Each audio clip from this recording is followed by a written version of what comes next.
Delyth Liddell, pronouns she, her, is Methodist chaplain at Cardiff University.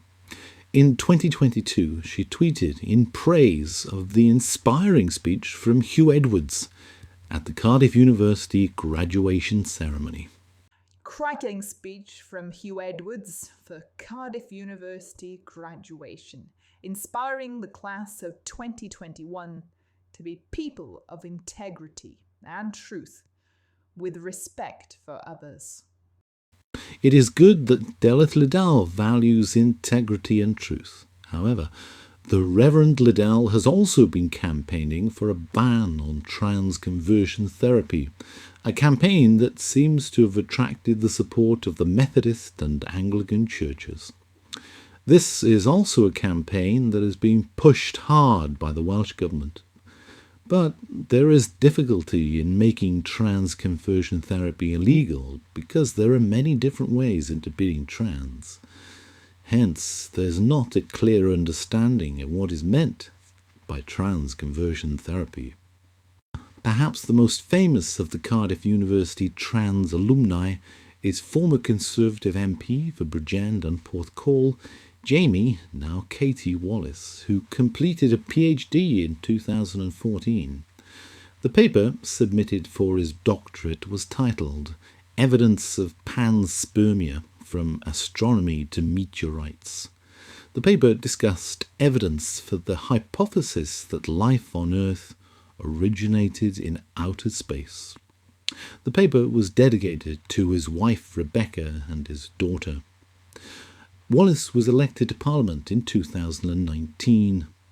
In April 2022, Wallis revealed that he was being blackmailed. He also revealed that he'd been raped. In July that same year, Wallis was found guilty of failing to stop and report an accident after his car crashed into a lamppost in the village of Blythyn.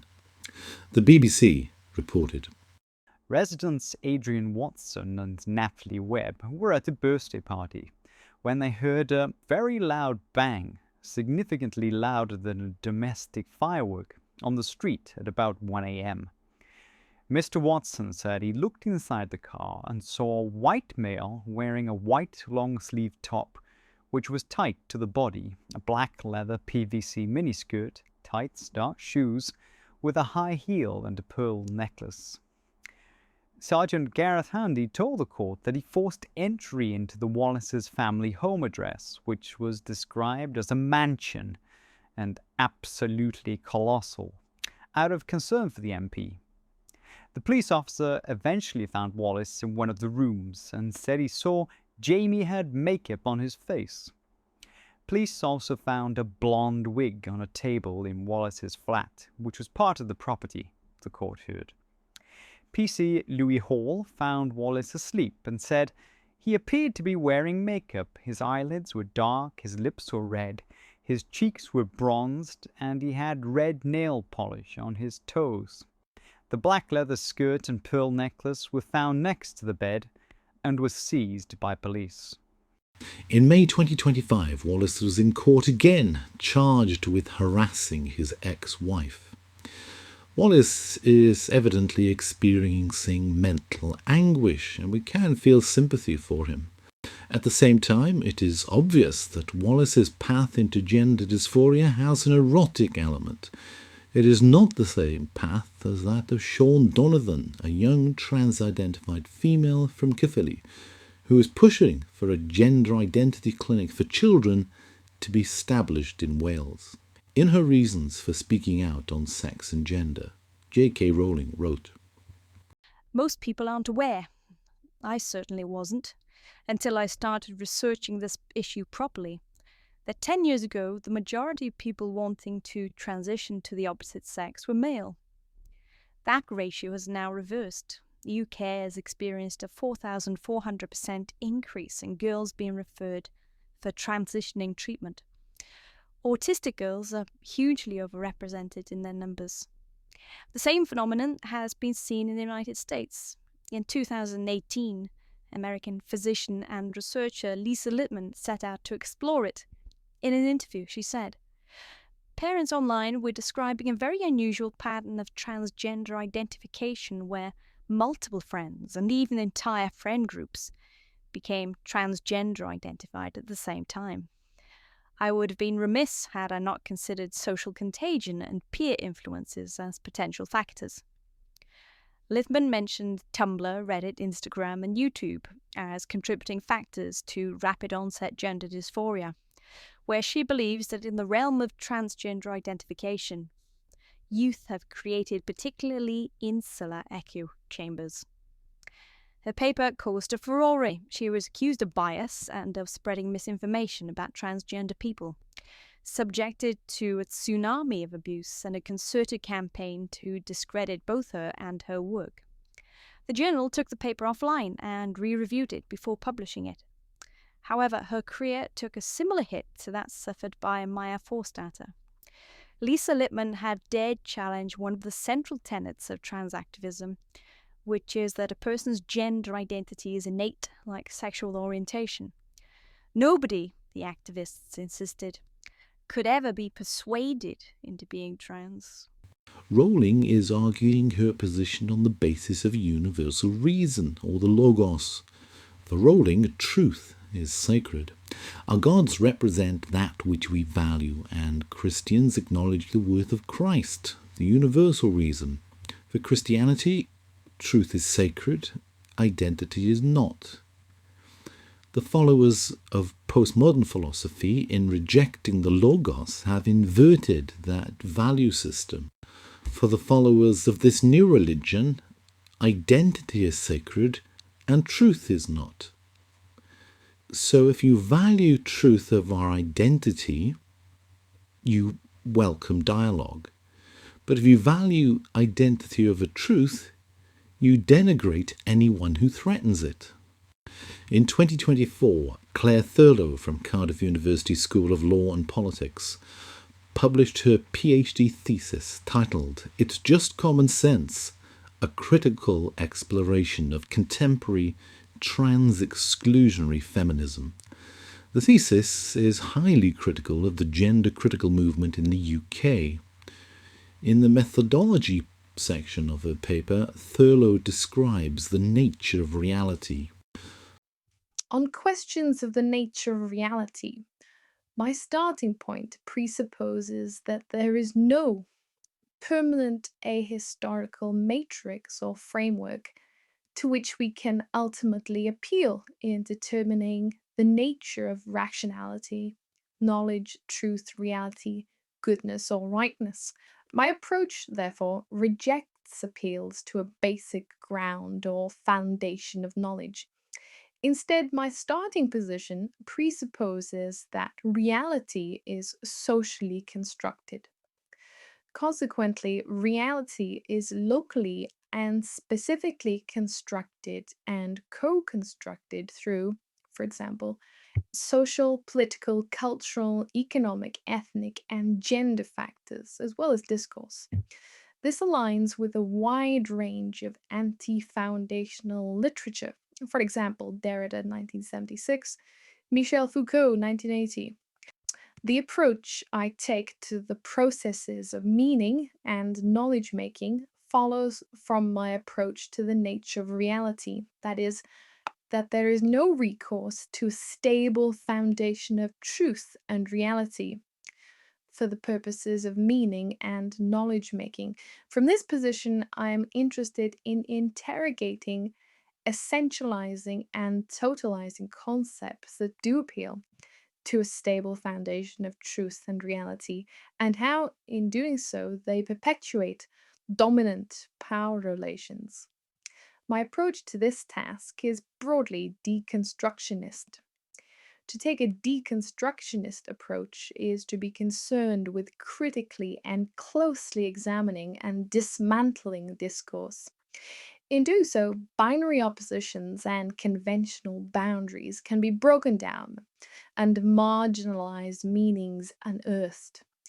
The close examination of discourse exposes how and why certain knowledge is dominant, and how it can then appear as natural. The approach of deconstruction is commonly linked to the work of Jack Derrida and closely aligns with post-structuralism and postmodernism, or anti-foundational and representing an epistemology of unmaking. Against essentializing and totalizing, deconstruction instead highlights difference and other. Regarding this research project, a deconstructionist approach to address my research curiosities offers an interrogation of the underpinnings and discourses of contemporary trans-exclusionary feminism to unearth how it is popularized and reproduced, and how it is situated within broader contexts. An anti foundational view of knowledge making denotes that there is no meaning outside of a subject's creating of it, making endless meanings possible.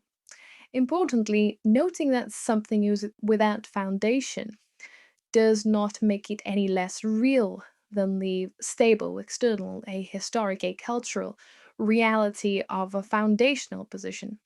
For example, if identity is said to be socially constructed, identity is nonetheless a subject's reality.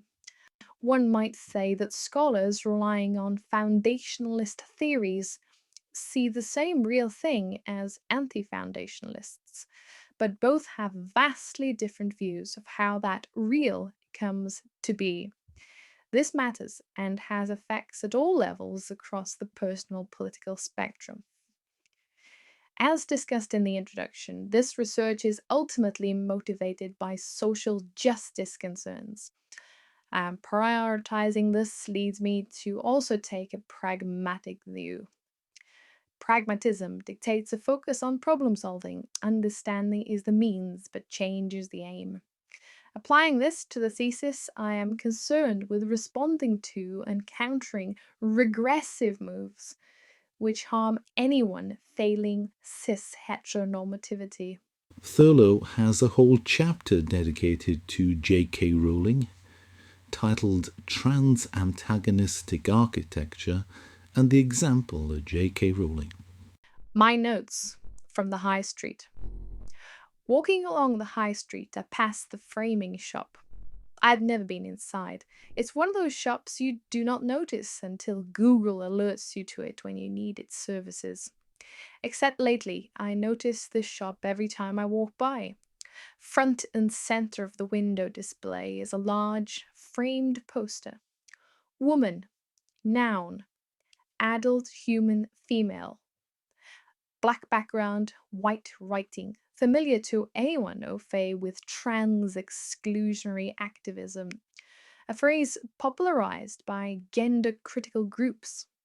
For me, it represents a dog whistle, simultaneously a seemingly innocuous dictionary definition and an anti-trans rallying call. Next time, I must do something, I think. Someone else gets there first, my friend Ellie. The next time Ellie passes, she enters the shop. She tells me that a 40-something man was standing behind a counter. Any chance that the poster had been innocently displayed by someone not realizing its significance is quickly dashed when Ellie shares that the framed photo of J.K. Rowling is propped up against the till. This detail momentarily stuns me. I see it as an indication of the commitment to trans exclusion this man has. He has a framed picture, a J.K. Rowling by the till, I say. Wow. Ellie asks him to remove the poster in the window, explaining it is offensive and hurtful to some. It's only a dictionary definition, he says, clearly knowing exactly what Ellie is referring to. It is also offensive and purposefully transphobic. Can you take it down? No, it's my right to think it's unnatural. You can leave my shop. And she does. She tells me how he was defensive, irritated, angry even. On the way home, Ellie passes the local MP's shop front office. A member of their staff is sitting at a desk inside. She goes in and leaves a message for the MP. explaining the meaning behind the poster and the upset it can cause. She never hears back.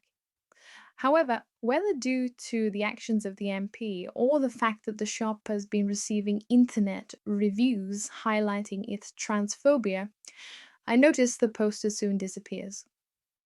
I do not go in to see if the picture of JK has been placed under the counter. However, a couple of months later, I notice the poster is back in the window. It's still there, an enduring message of exclusion on a local high street. A poster so prominent to some and unnoticed by many. Welsh MPs have certainly been influenced by this trans activism. As Deputy Leader of the Welsh Labour Party, Carolyn Harris explains. She believes it's absolutely factual that if you're born a man, you can't ever be a woman. She says it's a matter of fact. Well, biologically, she's correct. Yeah. But there are human beings here that feel that they are a woman. And I'm not saying that they're right or they're wrong. What I'm saying is when you introduce this level of hate into a debate, rationality goes out of the window and it becomes just an adversarial argument. There is no right or wrong in this. And I don't think she's in any way contributed in a productive way to us getting to a point where we can have a responsible conversation around this. If one side values identity over truth, and the other truth over identity, a conversation is impossible.